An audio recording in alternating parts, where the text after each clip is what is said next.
గృహజ్యోతి కింద 53,09,000 పేద గృహాలకు 200 యూనిట్లను ఉచిత విద్యుత్తును మనం అందిస్తున్నాం. అదేవిధంగా మిత్రులారా, తెలంగాణ అంటేనే పోరాటం. తెలంగాణ పోరాటంలో ముందు భాగాన నిలబడి కొట్లాడింది నిరుద్యోగ యువకులు. అందుకే నిరుద్యోగ సమస్యను శాశ్వతంగా పరిష్కరించాలన్న ఆలోచనతో యువతకు ఇచ్చిన మాట ప్రకారం ఉద్యోగాల ప్రక్రియను విజయవంతంగా చేపట్టాం. లీగల్ సమస్యలు, లిటిగేషన్లకు ఆస్కారం లేకుండా కొలువులను భర్తీ చేశాం. ఉద్యోగ నియామక ప్రక్రియలో పారదర్శకతను పునరుద్ధరించాం. తెలంగాణ పబ్లిక్ సర్వీస్ కమిషన్తో పాటు ఇతర నియామక బోర్డులను పూర్తిగా సంస్కరించుకున్నాం. గ్రూప్ 1, గ్రూప్ 2, గ్రూప్ 3, గ్రూప్ 4తో పాటు మెగా డిఎస్సి, వైద్య ఆరోగ్య శాఖలో వరుసగా నియామకాలను చేపట్టాం. రికార్డు సమయంలో 67,763 పోస్టులను భర్తీ చేసి యావత్ దేశానికే తెలంగాణ రాష్ట్రం ఆదర్శంగా నిలిచింది. ఉద్యోగంలో చేరే ముందు అఖిల భారత సర్వీస్ అధికారులకు శిక్షణను అందించినట్టుగా నియామక పత్రాలు అందుకున్న 562 గ్రూప్ 1 అధికారులకు ఈరోజు మనము ఫౌండేషన్ కోర్సు ద్వారా శిక్షణను అందించి భవిష్యత్తులో తెలంగాణ అభివృద్ధిలో భాగస్వాములను చేయడానికి ప్రభుత్వం అన్ని చర్యలను చేపట్టింది. ఈ నెలలోనే టీజీపీఎస్సీ ద్వారా ఇంజనీరింగ్, పొల్యూషన్ కంట్రోల్ బోర్డ్, అటవీ శాఖ, టౌన్ అండ్ కంట్రీ ప్లానింగ్ మరియు విద్యాశాఖలో ఉద్యోగాల భర్తీకి నోటిఫికేషన్లు ఇవ్వడం జరుగుతుంది. నోటిఫికేషన్ల జారీ ప్రక్రియ నిరంతరం జరుగుతుంది.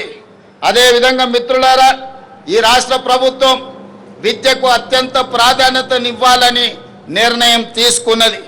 విద్య ఒక్కటే పేదరికాన్ని రూపుమాపగలదని నేను సంపూర్ణంగా విశ్వసిస్తున్నాను.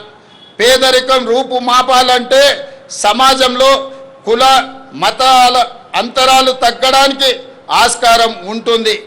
ఇంతటి ప్రాధాన్యత విద్యకు ఉంది.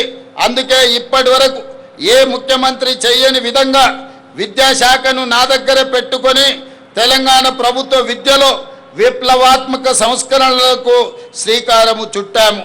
కేంద్ర ప్రభుత్వం 2 రోజుల క్రితం విడుదల చేసిన పర్ఫార్మెన్స్ గ్రేడింగ్ ఇండెక్స్లో తెలంగాణకు చాలా మంచి స్థానం లభించింది.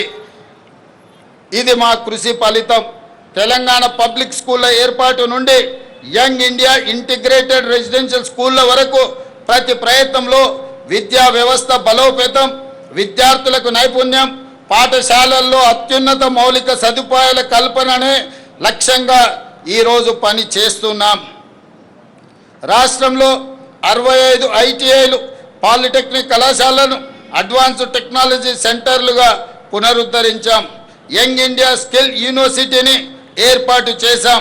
ఈ యూనివర్సిటీలో ఇప్పటి వరకు 1190 మంది విద్యార్థులు కోర్సులు పూర్తి చేశారు.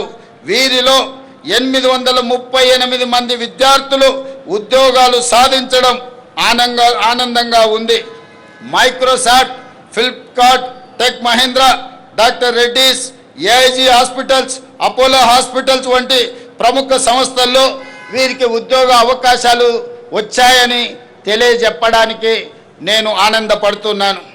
మిత్రులారా, ఇప్పటికే రాష్ట్రంలోని 1362 ప్రాథమిక పాఠశాలల్లో ప్రీ ప్రైమరీ తరగతులు అందుబాటులోకి తీసుకొచ్చాం. ఈ ఏడాది కొత్తగా 2769 స్కూళ్లలో ప్రీ ప్రైమరీ తరగతులను ఏర్పాటు చేస్తున్నాం. దీంతో ప్రభుత్వ పాఠశాలల్లో ఎన్రోల్మెంట్ శాతం పెరుగుతుంది. ఈ ఏడాది రాష్ట్రంలోని అన్ని ప్రభుత్వ స్కూళ్లలో, కాలేజీలలో విద్యార్థులకు బ్రేక్ఫాస్ట్ స్కీమ్ పథకాన్ని అమలు చేస్తున్నాం. ప్రస్తుతం పాఠశాలల్లో ఉన్న మధ్యాహ్న భోజన పథకాన్ని జూనియర్ కాలేజీలకు విస్తరిస్తున్నాం. అన్ని ప్రభుత్వ సంక్షేమ హాస్టళ్లు, రెసిడెన్షియల్ పాఠశాలలు, కళాశాల విద్యార్థులకు డైట్ ఛార్జీలు 40%, కాస్మెటిక్ ఛార్జీలను 212% పెంచడం జరిగింది. అమ్మ ఆదర్శ పాఠశాల కమిటీల ఆధ్వర్యంలో పాఠశాలల్లో 706 కోట్ల విలువైన మౌలిక సదుపాయాల పనులను చేపట్టాం.